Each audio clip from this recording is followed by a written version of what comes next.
This past week, we talked about the politics of constitution making. This is what produced the original text of the Constitution, but this is the beginning, not the end of the story. If we wish to understand the original meaning of the Constitution, then we need to understand how the Constitution was put into effect. It was, after all, James Madison himself who argued in 1796 that whatever veneration might be entertained for the body of men who formed our Constitution, the sense of that body could never be regarded as the oracular guide in the expounding the Constitution. As the instrument came from them, it was nothing more than the draft of a plan, nothing but a dead letter, until life and validity were breathed into it by the voice of the people speaking through the state conventions. James Madison was distinguishing between intent and understanding. Intent is understood, as Sir William Blackstone had said, and as the intent of the legislator. But this flowed from the principle that the legislator was the supreme body making the law.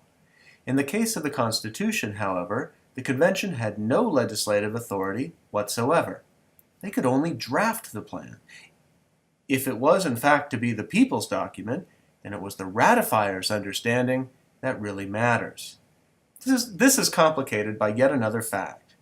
The man at the convention charged with writing the first draft of the Constitution on July 26th, Edmund Randolph, had explicitly written that the Constitution's draft would be deliberately ambiguous, that they would insert essential principles only, and use simple and precise language and general propositions.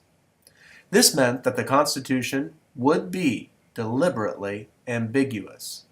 It would lay out principles that would then serve as guideposts for making interpretations.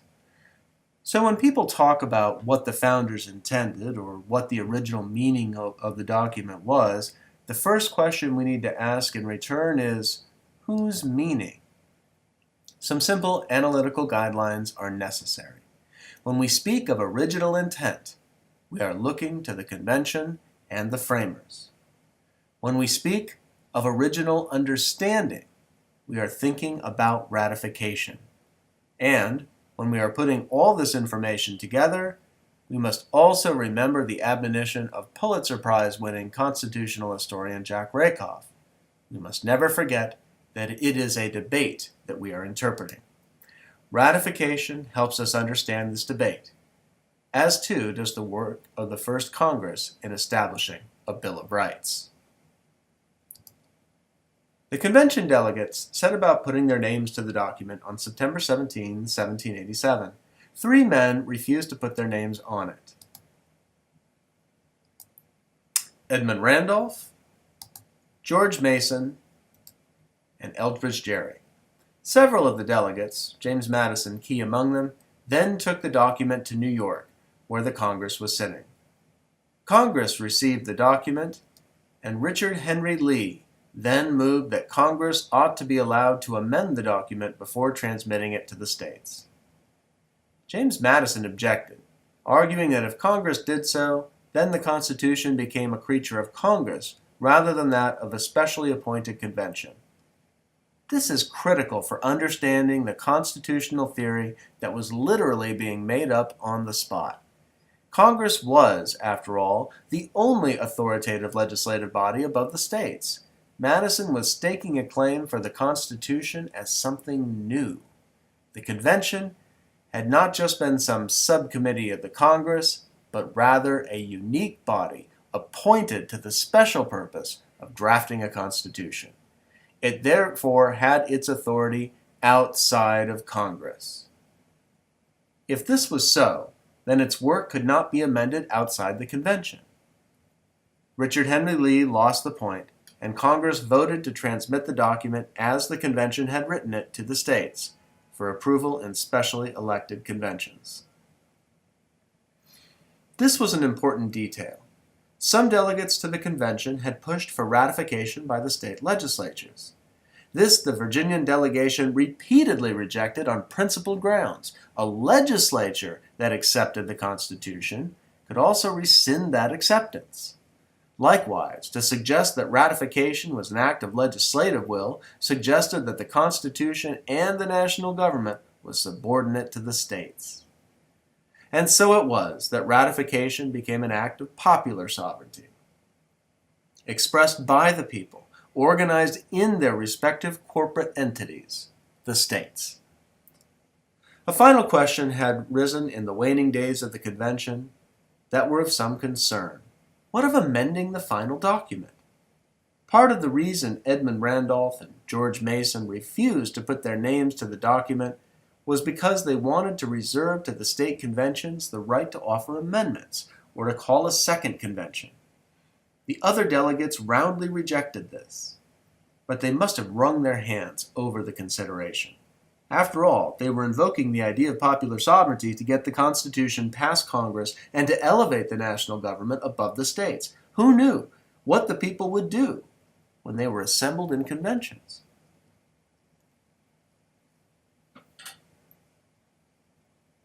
The story of ratification is one filled with intrigue and drama. A quick look at the timeline can give you an idea of what it must have felt like. The first state to consider the matter was Pennsylvania. Gouverneur Morris reported to General Washington that the future did not look rosy. New York was not only deeply divided, but powerful interests were determined to block the Constitution's adoption. Pennsylvania was divided as well, and the backcountry was solidly against the adoption of the new document. The Constitution's opponents had left the legislature to deny it a quorum so that it could not call a ratification convention. Several legislators were located and dragged back to the hall in order to get the quorum, and this drew fire from opponents. When the convention began on November 20th in Philadelphia, the opposition was organized, recalcitrant, and fierce. It is important to consider this context when looking at a timeline like this one. It certainly appears that ratification got off to a fast start, sailed along with a few bumps in the winter, and was able to absorb Rhode Island's rejection. Indeed, Rhode Island refused to even call a convention, rejected it by popular referendum. And then we're in a position to beat back more serious challenges in New York and Virginia. But in real time, it was the Constitution's supporters, the Federalists, as they called themselves, who were concerned. They faced serious opposition, and their dialogue with the opposition helped shape the first public debate over the meaning of the Constitution. The Anti-Federalists shared the Federalist Republican heritage. They feared corruption and decline most of all. Many were, of course, motivated by the offices and profits they stood to lose, especially in the big states, which collected most of the revenue from customs duties. But many were motivated by principle as well, and in any case, they spoke publicly in principled terms, and their fellow Americans would have understood them.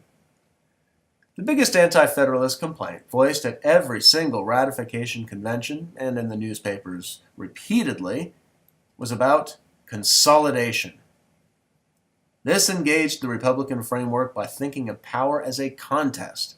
States and the federal government would compete, and either the states would win or the federal governments would win. The active force of history would either be centrifugal or centripetal. In this case, obviously, anti-federalists feared that the force would be centripetal.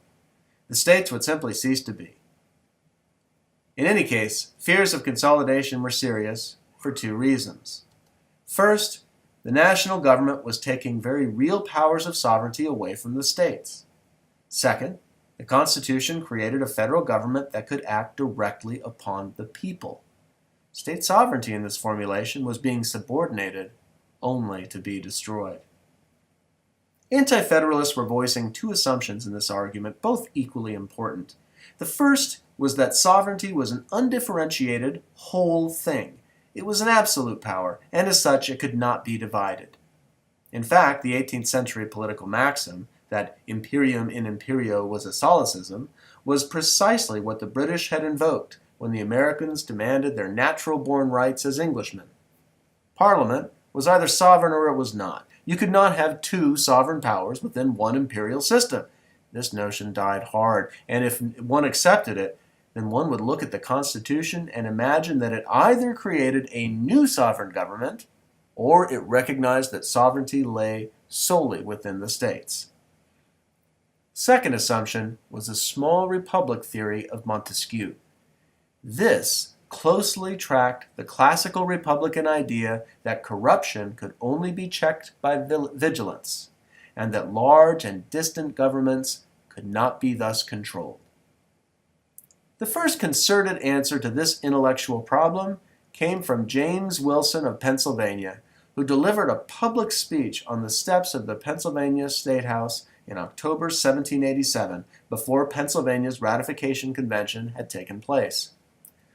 Wilson denied that either the national or the state governments were sovereign. Popular sovereignty, he reasoned, meant that the only real sovereign was the people, and the sovereign people delegated certain powers to government. The grants the people gave to the states had been broad, making them powerful entities. The grant given to the federal government was narrow, and powers were enumerated. All that had not been granted was reserved.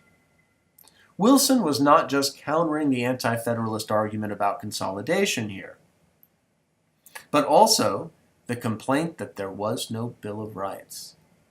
Quote, "It would have been superfluous and absurd to have stipulated with a federal body of our own creation that we should enjoy those privileges of which we are not divested, either by the intention or the act that has brought the body into existence. For instance, the liberty of the press, which has been a copious source of declamation and opposition. What control can proceed from the federal government to shackle or destroy that sacred palladium of national freedom?" James Wilson, from his speech at the Pennsylvania State House. Wilson was both articulating a theory and endorsing a method of interpretation. His theory was that popular sovereignty kept legislatures from reigning supreme. His interpretive thrust was that limited grants should be construed narrowly. The interpretive theory is important, and it would be contested almost as soon as the Constitution would come into effect. So, too, is his understanding of sovereignty, the notion that power could be divided effectively between two separate forms of government. This is what we know as federalism, the division between the two levels of government, each representing a different expression of the sovereign will. The states had the larger grant, according to Wilson. The federal government had the supremacy clause on its side, which bound state and federal judges to enforce federal law over state law. Each had its own theoretical advantages. Not that anti-federalists bought this argument, nor was it the only argument anti-federalists made, but we must understand that the Federalist response to this was part of a debate. And this is how the Federalist Papers were conceived. Alexander Hamilton recruited John Jay and James Madison to write under the name Publius and co-author a series of public letters under the heading The Federalist. The three of them, mainly Hamilton and Madison, wrote 85 essays between fall of 1787 and spring of 1788, making the broad case for a federal union. People now read the Federalist as if it were a concordance on the Constitution. But the Federalist was written in response to anti-federalist critiques of the Constitution. It was written to persuade people. Consider, for instance, Federalist 10, James Madison's undoubted masterpiece. It was written to counter Montesquieu's small republic thesis. All of the Federalist has to be read in this way, not as political theory, but rather as forensic writing designed to persuade. Notice the close votes in states like Massachusetts, Virginia, and New York. Along with Pennsylvania, they were the most important states in the Union, and it was there where opposition was at its fiercest. Massachusetts' anti-federalists led the way, where an organized opposition insisted upon amendments to the Constitution. While Federalists succeeded in defeating the idea of a conditional ratification, they nonetheless assented to the proposal of a variety of amendments to the First Congress. Virginia, the following summer, was even more precarious, with powerful figures like Patrick Henry and George Mason arguing against the Constitution's adoption. In Virginia, James Madison and the Federalists only narrowly held off the demand for either a second convention or for conditional ratification. Like Massachusetts, the Virginia Convention agreed that a number of amendments would be submitted to the First Congress for their consideration. So Madison's principle remained intact. The Constitution was a take-it-or-leave-it proposition. There was no such thing as conditional ratification. Nonetheless, the political reality was that the people who had said yes to the Constitution had grave misgivings about it, and front and center was their dissatisfaction over the lack of a Bill of Rights. As the summer of 1788 wound down and people prepared for elections for the new United States Congress and presidency, this dissatisfaction would prove key. So while ratification remained a take-it-or-leave-it proposition, it was clear that silencing the opposition would require a Bill of Rights. When the new Congress met in early April 1789, James Madison was aware that he needed to shepherd a Bill of Rights through Congress or risk an increasingly loud chorus of calls for a new constitutional convention. This might help explain why people like Elbridge Gerry and Richard Henry Lee, who had demanded a Bill of Rights during ratification, were suddenly not so interested in passing a Bill of Rights through Congress, and why Virginia's Assembly, filled as it was with anti-federalists, delayed ratification of the amendments for nearly 2 years. Madison had to shepherd the Bill of Rights through the House of Representatives at precisely the point that the First Congress was organizing the executive branch, the judiciary, and otherwise establishing a new government. So in addition to anti-federalist indifference, Madison was on a short timeline. A few things are important to know. First, Madison proposed that the amendments be interwoven into the document itself. Roger Sherman objected to this, arguing that legally, Congress had no right to tamper with the original language that the Constitutional Convention had put forward, thus meaning that amendments should be appended to the text. Roger Sherman was initially rebuffed, but ever the parliamentarian, he pressed the point until he finally won the vote. Of course, the amendments went through revisions, as they had to pass the House and the Senate in order to survive. You have the documents, so you can see what becomes of the Bill of Rights, but it is important to know that the First Amendment was not always first in order, and that the order was more arbitrary than anything else. It is also important to know that the Bill of Rights is not some kind of heroic capstone or completion of the Constitution. It was a process fraught with difficulty. Madison himself referred to the entire process of getting a Bill of Rights through Congress as a noxious process. The achievement is, of course, remarkable, but it was not neat. Nonetheless, it was the capstone to the Founders' Constitution.